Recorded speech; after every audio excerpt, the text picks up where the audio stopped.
Hi everyone, LeBroHbKA here. In this video I'm going to tell you about my HUD. I have created it on pokerpopup.ru, the statistics workshop, and it was designed for the tool Hand2Note.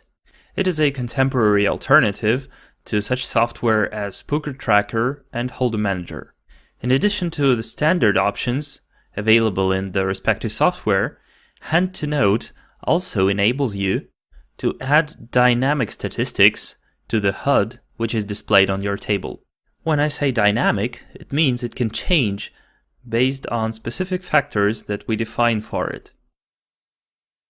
I will elaborate on this when we start talking about those parameters.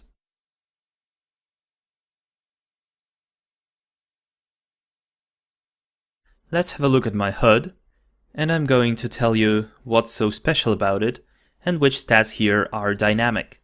I will show you the pop-ups I have and how I use them. Let's take this player, Anton Loving It, as an example and bring his HUD to the center of the table. What do I have here in my HUD? Of course I have the nickname, the stack size in big blinds, the number of hands, VPIP, PFR, 3-bet, fold to 3-bet, and 23 here is a dynamic stat. How is it defined? If the person is in position against me and I make my decision pre-flop before him, I want to know his cold call stat from his position. Therefore, if the person is in position against me, I have the cold call stat displayed in orange. Let's turn to the person with the nickname Old L Passive. His cold call stat from the small blind is only 2%. Let's open up the pop-up to double check it. Indeed, his cold call from the small blind is 2%. This way I can see this person is under defending his small blind. Now, if we go back to Anton, who is loving it, he is out of position against me, which means he makes his decision before me, and I actually don't care about how much he cold calls. I have to know how much he open raises from his position. And in this case, I have his open raise percentage, his raise first in. He open raises 23%. Let's make sure it is the case. That's right, he open raises 23% from the middle position. Now we know that the last indicator in the second line is a dynamic stat, which changes based on position. The third line is first continuation bet, which is also dynamic in my HUD. If a person is out of position, then the out of position c-bet is displayed. And if the person is in position against me, then the in position c-bet. However, sometimes I do not have enough hands on my opponent, and the stat might be somewhat inconclusive. For this case, I have a threshold. If I have less than 500 hands on my opponent, I will have his overall c-bet displayed. And it's not splitting into out of position and in position. In this case, we only need a general trend, whether he is c-betting a lot or not too much.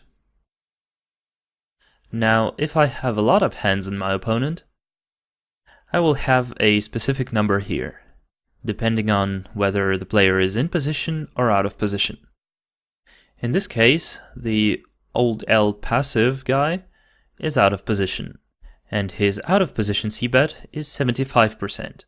Let's see this opponent, the Hog Dog, c-bet out of position 67, which is exactly what is displayed. His in position c-bet is 82, and whenever he finds himself in position against me, I will have 82 shown there. If for whatever reason I need the other c-bet stat, let's say in this case in position, I can always open up the pop-up. The second stat in the third row, 50, is fold to c-bet, which is pretty standard.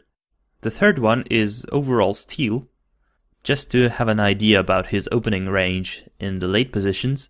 It's not the most useful stat, considering we already have the raise first in from a specific position, but this stat enables me to attach a pop-up to it, which I'll talk about later.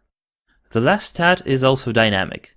It is either check raise out of position or raise in position.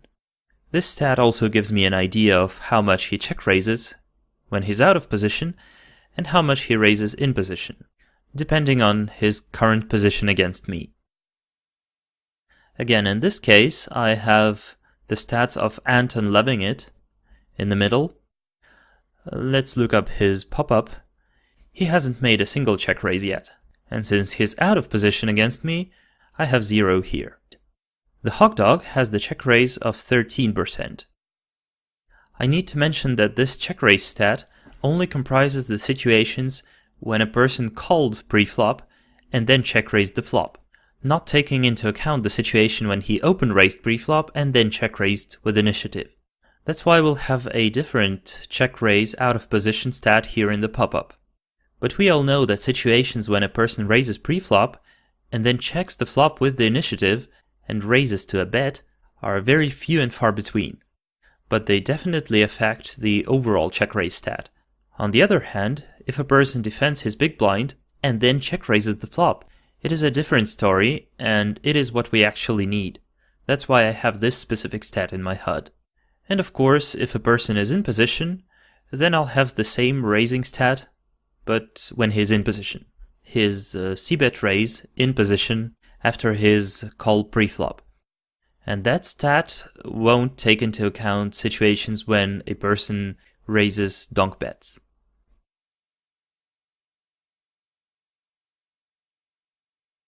Alright, now we are through with the HUD, and let's turn to pop-ups. The pop-ups in Hand to Note are very convenient. You can break up and adjust your statistics in many different ways, and you can emphasize very specific situations. You can click a specific stat and open up its pop-up. Every stat has a pop-up attached to it, which is opened up when you click on the stat. Well, I don't want to click all of them right now. I'd rather show you a full list of pop-ups I have. Not all of them are bound to their own HUD stats. I double-click the screen name and have all my pop-ups in a list. The first one is the Preflop Pop Up. What do we have here? The first block is taken by raises first in, split by stack size. Overall raise first in, 20%. Well, we have 350 hands in the person. These are already sufficient to see the stats, to have an idea about his open raising ranges.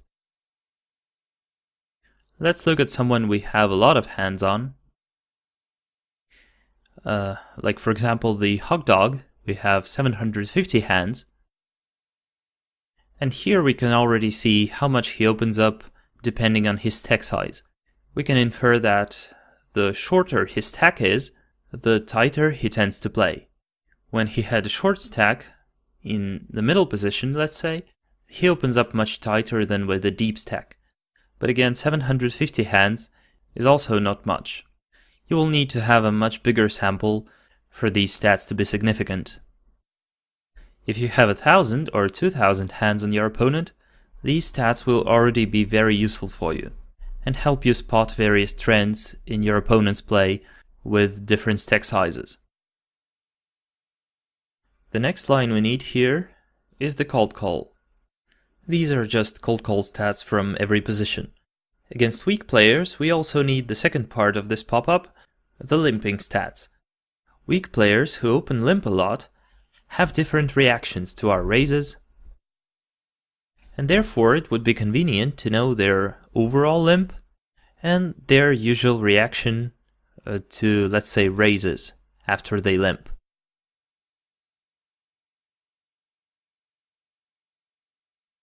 Let's look at Anton again, because he has limped several times in fact, as far as I remember.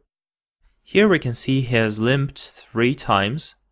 No, that's wrong. He's limped 8 times. And subsequently or how much did he actually limp? 3, 3, and 2, right. Whatever, I'm confused. In any case, we can see that he limp folded once, and limp called twice.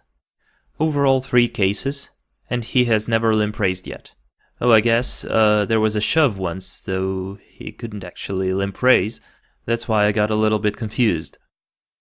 We have sample size in the small font after the stat. If the sample is small, the stat turns gray, which is very convenient. It means that the information we get from this stat is not very credible. We should take it with a grain of salt. However, it can also be of some use. Now I guess we're done with the limping. Let's turn to another interesting point. Here we can see the blind versus blind play. How the player acts from the small blind.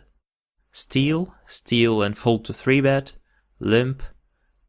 Yeah, these are 2 different stats. Limp and open limp. Limp can also mean over limping after someone else limped, and open limping means that the person limps when he is first in. It is currently very important, as people start using mixed strategies increasingly often, which imply a lot of limping. Let's take this Kokal Grinder as an example, whom I play very often against. We have useful stats on him here, so let's say he limps. And next we have separate stats, limp fold, limp call, and limp raise. How he reacts to our action. How he basically responds to our raises. And for this scenario, hand to note enables you to split the situations between less than 3 big blinds and more than 3 big blinds. Because the standard sizings are 3.2 big blinds, 3.5 big blinds, or 3 big blinds and less. Now, depending on the opponent's sizing, he acts differently after his limps. The next part of his pop-up is about his play in the big blind. If he gets raised, how often he folds, calls, and 3-bets. And if his opponent limps, how often he raises, and when he raises, how often he folds to a re-raise, and how often he calls to a re-raise. The next pop-up is about steals. It is also very much intuitive. Steal from every position, fold to 3-bet, out of position, let's say cutoff against button, or small blind against the big blind, and fold to 3-bet in position.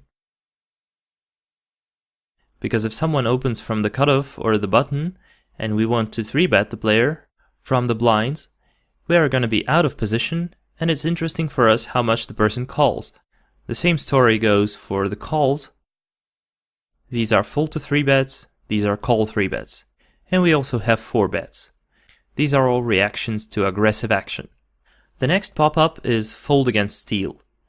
How the person plays on the big blind, how he folds, calls, and 3-bets against late positions, and also how he reacts to 4-bets after his 3-bet, and all the same stats for the small blind.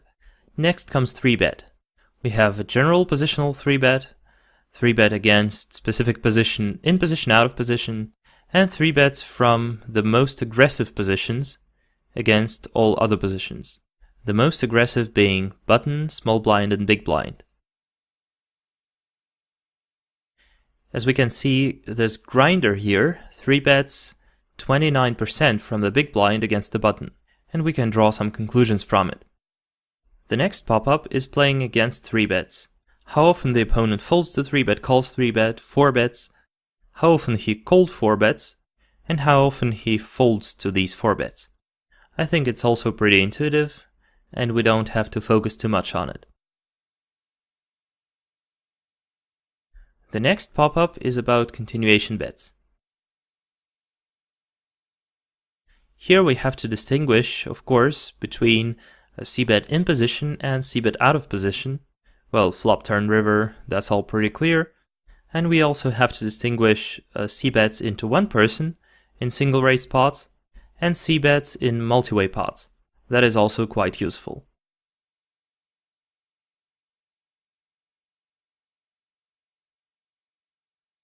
The next set of stats show what the person does after he skips a c-bet.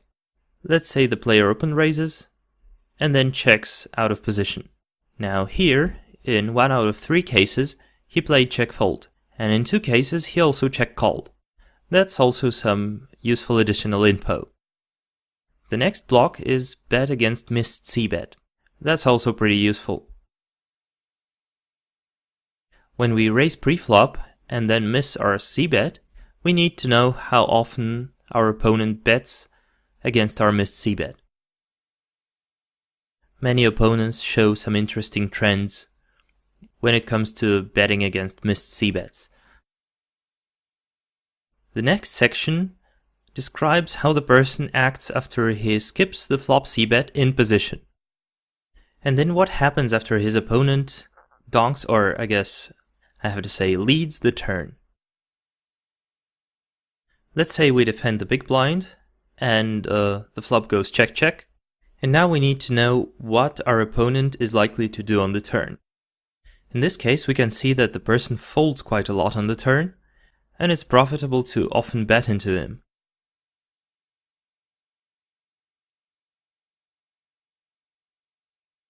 Next we have a small block about donk bets, how our opponent reacts to donk bets.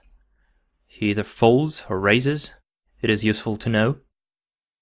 And the last one is delayed c-bet. Some people rarely c-bet the flop, but it doesn't mean they don't have it. On the turn they might often fire a delayed c-bet. It might also be useful to know how often they do it. Besides splitting into in-position and out-of-position scenarios, we also have a split between multi-way pots and heads-up pots.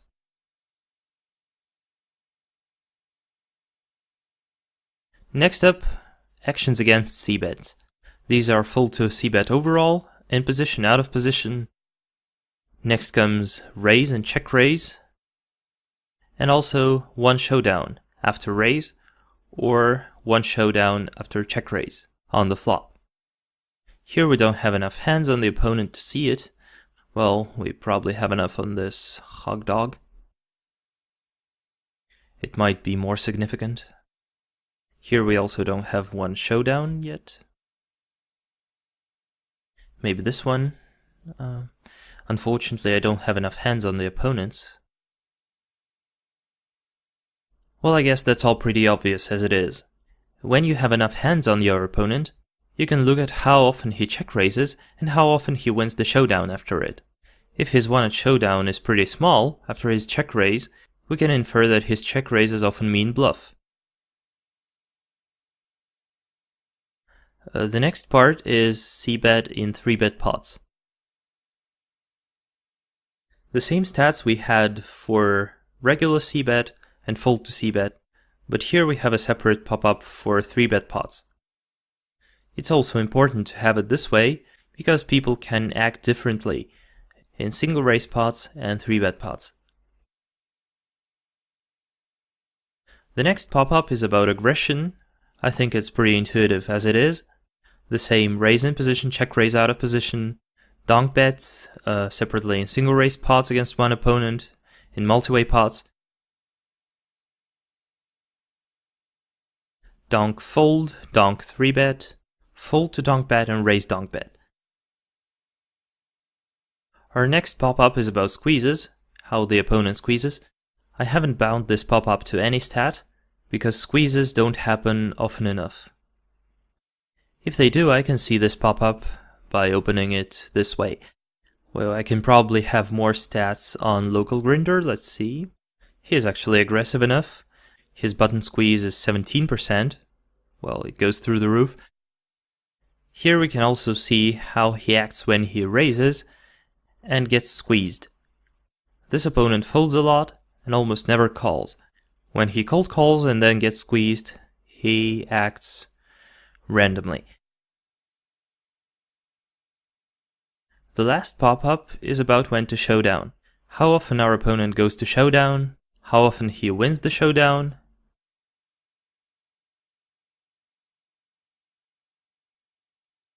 and how often he wins the showdown after he sees the flop. One win saw flop.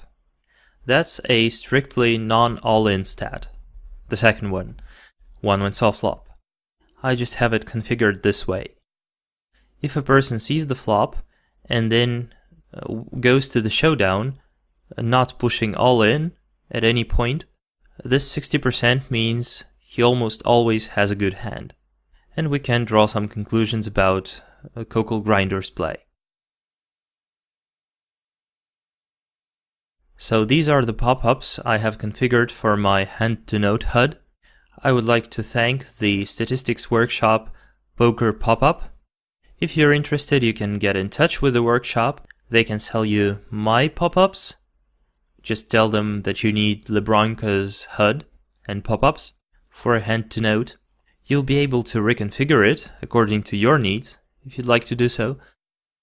If you found the hand-to-note tool interesting, you can also download it. It is free to use for micro limits, and you need a yearly subscription to use it at the higher limits. If you'd like to have a discount, please contact me and I'll send you the promo code. Then you'll have 10% off your subscription. So that was the HUD, that was the hand-to-note tool. Watch my streams and subscribe to the channels. This was LeBroHbKA. Have a good one.